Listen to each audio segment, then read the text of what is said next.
Uh, I got 27 videos about that might be hard to figure out. Check this out though. It's the latest update. Remember, I quit that job. That was the last job I had outside of the restaurant job. So I'm still there.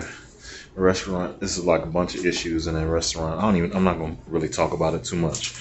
But it's time for me to move on. I pulled my DAC report because I have a Class A license, and I'm interested in seeing what's on there. I don't think anything's on there. I checked it 3 years ago. Now I'm checking it again.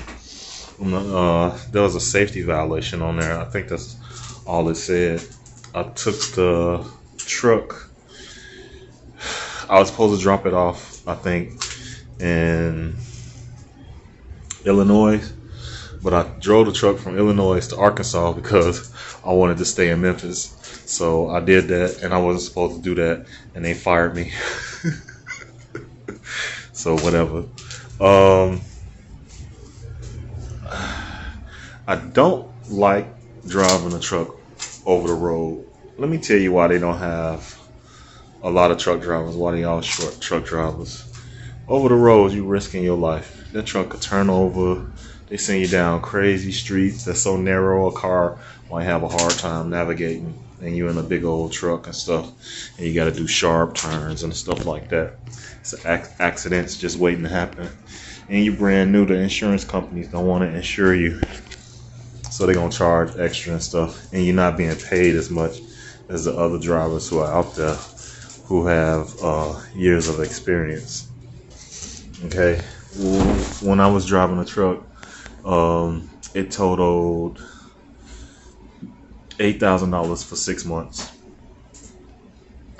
$8,000 for 6 months. I was supposed to be making at least $30,000 a year, right?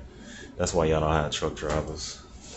Because with that amount of money let's just say this, I left the job and got a job at the Sheridan here downtown Memphis, and while I was driving the truck, it was like maybe $600 a week, $700. It was really pushing for $700, so they taxed it and stuff. But when I got the job at the Sheridan, I was getting checks every 2 weeks. Those checks would be $1,400, $2,000 something dollars. Plus, I had tips in my pocket, and those tips would add up to the cash tips. The credit cards would go onto my check. So I made more money at the Sheridan. At the Sheridan, I was able to get me an apartment, a 2-bedroom apartment, okay, and give me a car. When COVID hit in 2020, after they got rid of the extra money that they was giving, I lost my car, and eventually I lost my apartment, even though there was a moratorium to prevent me from losing my apartment. I got this job in CTDI, making $1,550. That added up to $560 every week. My rent was $560, but I didn't get any paycheck. I didn't get 2 or 3 paychecks, and my ass was out on the street like a month before the moratorium ended. So if everything had gone right, and they had kept me in that place, I would have had the rent paid because I was only behind 2 months. When they put the case in, I was 2 months behind, and we got that little a stimulus check, and I paid that off. I paid that rent off, but then I fell behind again. Working in a restaurant, not working at McDonald's. Working at McDonald's, I was making $11 an hour, $879 a week or whatever, with overtime and stuff. Close to maybe $700, $600 every 2 weeks. With that money and a little bit of money that I got from other places and stuff, like my friends sent me $200. I went and leased the car. That's the car I have now, which they probably coming to get. So okay, let's circle back around. I quit this job, and I had a driving job, and the guy that I had a contract with, I would call him, tell him I'm available and stuff, but he wasn't calling me for anything. Now, while I was working that job, the guy that stayed next to me kept offering me to come back. He's like, you gonna make some real money. So I came back and I sat. So I started working at the restaurant full time, and this restaurant money ain't getting it. I've been averaging $100 a day. Checks been like maybe $84 and stuff, but it's not getting it right now. I had 200 in the bank. Car insurance took that. They took 256, so now my account is $93 negative. Rent is due today. I don't have the rent. Another bank account is 400 and something. They probably just closed that, so I'm gonna have to pay them later. The third bank account is negative $186. Credit card is paid off in full, 225 dollars because I was late. I paid it on the 28th. They didn't put it through, and they reported it to the credit bureaus that my balance was $225 when my balance was $0 because I paid it in full. I'm not messing with that credit card no more. That stinky ass $200. 30 points they took from me. Now, Credit Karma is saying if I pay by the 17th, the balance, then that's going to raise my score up. We'll see about that. They've done that before months ago and stuff.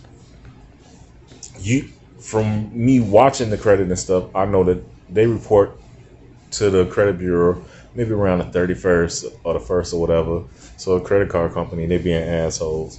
But I'm going to sit on that $200, which is my money because the card is secured. So that's all my money. I'm just going to let that money sit there. I'm not going to touch that money no matter what. And fuck that credit card. Now, when they come around 6 months from now, however many, when they do the review and stuff, fuck no. As soon as I get me a house or whatever, I'm dumping that card. I'm not fucking with that company. It's Capital One, I think. I'm not fucking with them on no levels.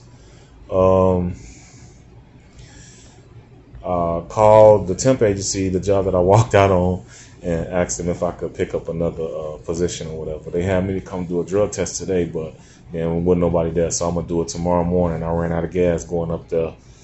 It was 34 minutes it took me to get up there, and the lady calling me while I'm driving and stuff, so I'm not answering the phone. I don't have that hands-free stuff. But I go and I take the test tomorrow, which is right on time because I got sent home from work early today. They hired another person, so there's 3 of us, and there's really no room for 3 of us. There's room for 2 of us, so I'm about to get this job. It's $15.50 an hour, and it is 11 o'clock to 7:30 in the morning. Work. They asked me if I could start tomorrow, so I'm guessing maybe I'll be starting Monday because tomorrow is Friday, and I'm going to take the test Friday. So I'll be starting Monday. So I need to contact the people at the restaurant and tell them that I'll be unavailable next week. And that way it'll be Angie, Troy, and it'll just be 3 people instead of 4 people working their schedules or whatever. I'm not gonna let that job go. I'm gonna work maybe once or twice a week. We'll see. We'll figure it out. They're gonna have to figure something out. But it needs to be just 2 of us on the floor, not 3. Definitely not 4 people. A restaurant ain't getting that busy. And then you got people where they come in and they're very generous most of the time. But then you got some periods where people are not generous at all, and you making $2 and this and that. Now I was expecting to go in there and make $100 today. That did not happen. Oh my God, I just picked my nose.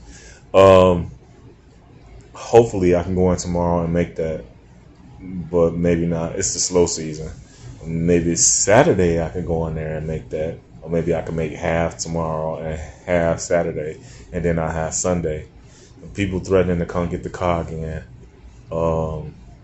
Hopefully I could get them $200 or whatever, and then when I start this job after working there for like a week or whatever, like the next week, which is really like 2 weeks, I'll be paid again maybe $560 minus $200 and something odd dollars when it goes to that bank. So it'll be $300, and then I could get that to, I'm screwed. I don't know. I'll figure it out, but I go there, pass the drug test, and then I start Monday night for another job. I pulled my DAC report. I just told y'all that already. And I don't think I'm gonna go back to driving a 18 wheeler. I don't want to do over the road. Over the road was Pennsylvania, where you like got a truck on a roller coaster. Texas, where they got the expressway. If you look off to the side, you see the expressway way up in the air like a high rise. It kind of remind me of George Jetson, and then Texas highway or expressway or whatever is ridiculous. The lanes are ridiculous. The turnoffs are ridiculous. You get like 1, 2, 3, 4, 5 turnoffs. Turn around. Turn this way. You can't. The GPS can't even keep up with it most of the time. And then there's like a lot of traffic. Driving in Illinois when it's windy and stuff, in an empty truck, it feel like your truck about to flip over, which it could flip over and stuff. This is driving in the wintertime. You can't see the lines on the road. You got other truckers and stuff driving the regular speed limit or 70 miles an hour on the icy roads and stuff. And it's just, I don't know. Then the bad thing about truck driving that people probably don't think about is while you making that little bit of money or 58 cents or whatever a mile and stuff, that's only for the stuff that you deliver, but you are at work 24/7 for 5 days a week. Then you might get a couple of days off, which ain't shit because you're right back you're right back at work. You get a day or two off or whatever. Take off 3 or 4 days if you want. That's money out your pocket. That's a whole week's worth of money that you're missing and stuff. I don't want to do that. When I'm looking at the box trucks, I'm sure these box trucks and these dry vans or whatever, they're going to give me a hard time, even though I got experience driving a big old truck. You know, you get old enough and stuff, and you probably going to use a U-Haul a few times in your life. If you ain't moving, somebody else is that knows you, and you're going to get that experience. Driving a box truck ain't shit. But these motherfuckers act like you need a goddamn degree in science to drive it. That's how they act. So they got all types of reasons to reject you and stuff. But I have the driving job, the contract job from October to now, even though I only drove for him a week. I'm using that as a reference. And I'm telling them that I've been driving for him all that time. They're going to give me a hard time. But I think I'm going to luck out or whatever. They paying maybe $17 to $30-something an hour, I think.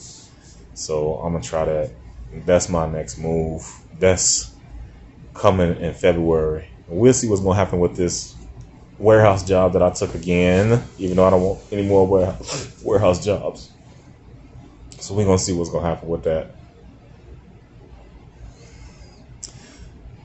I am going to talk about the restaurant. You had this guy in there was dating this lady, Angie and Miller. They was dating and stuff. He flipped out on her, tried to have sex with her. She didn't want to have sex. So he beat her and spit on her and stuff. So she didn't want to be with him anymore. Well, the other day he was at work and he was like snapping out and stuff. Because I think he had asked her if she had a new man. And she was like, no. Well, he run around, he snapping out and stuff, and he going off on her, he going past someone, I'm not going to do this shit today, and I'm about to leave. I'm like, leave? Well, he walking around there, sitting down in the front, going out the front door, coming in the side door, going out the side door, coming in the back. He was doing everything but cooking. And he was being a bitch. To the point where I had to, like, snap out on him, like, you need to keep your shit from your job. I'm like, I don't know what you got going on, but you ain't got nothing against me because I ain't did shit to you. I'm like, you need to keep your personal business at home. Don't bring your personal business at work, meaning that whatever's affecting you outside this job is affecting you at this job, and it's got you talking to me any kind of way, and I'm not having this shit because I haven't done anything to you. But if you want to talk to me any kind of way and shit, well then at some point I'm gonna talk to you any kind of way. And I guess that's that. They had another guy up there. The cooks, they super slow. They sabotaging the business and stuff. And you can't get fired because The owner is a mom and pop shop. Don't nobody want to work there. The people that come in there are crazy, and why they crazy, I don't know. But they are closely associated with homeless folks, and those homeless folks could be schizophrenic or they have some type of mental problems. Baby, if you don't have no mental problems and you homeless, you're gonna develop some mental problems. Trust me. You got a lot of people with drug problems and stuff. He be hiring these people and stuff. They don't last. They don't last at all. They don't really want to work. A lot of these people that come in here and apply for this job and stuff, but they can get a job at Westies. Won't nobody else hire their ass. So we got a whole bunch of rejects and stuff. I'm thinking if they raise that pay to competitive prices, like the cooks are making $10 an hour. At McDonald's, I was making $11 an hour as the burger flipper or whatever. I was a cook overnight, and I was making that. And let me tell you about McDonald's. The problem I had at McDonald's is the boss kept on adding on more duties to my job. She wasn't paying.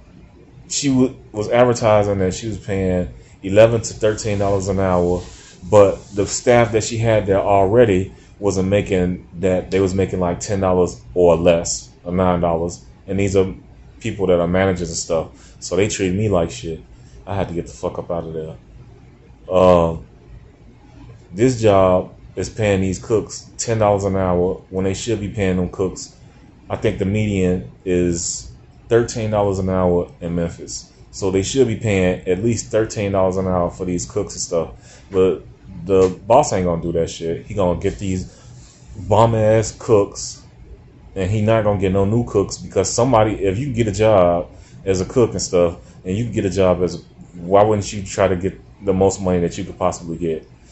If McDonald's is paying $11 an hour and they paying $1 less, then you getting what you paying for, I guess, right? Yeah. So that restaurant job is screwed. It's a lot of